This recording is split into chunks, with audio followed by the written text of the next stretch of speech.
Kwa hiyo Bwana anasema kuna upepo utavuma kuanzia tarehe 1 mwezi wa 8 kwa ajili ya kulituliza taifa hili, kwa ajili ya kuituliza Tanzania.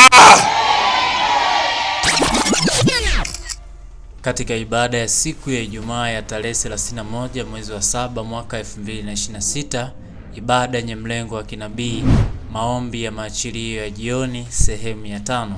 Mpako mafuta wa Bwana MWB James Onea alitoa neno la unabii kuhusiana na taifa la Tanzania, nini kitajiri kuanzia mwezi wa 8, na haya ndiyo yalikuwa maneno yake. Niliangalia leo ni mchana, wakati wa ile ibada ya maachilio ya mchana, nikaona mwezi wa 8 watu wakuu wanakaa, vikao vya watu wakuu vinashamili mahala pa maficho, vikao. Amen. Nikaona wengine wanajutia kwa yale ambayo yamefanyika. Nikaona wengine wako magotini wanaomba yasitokee yale yaliyotokea, yaliyokwisha kutokea. Amen.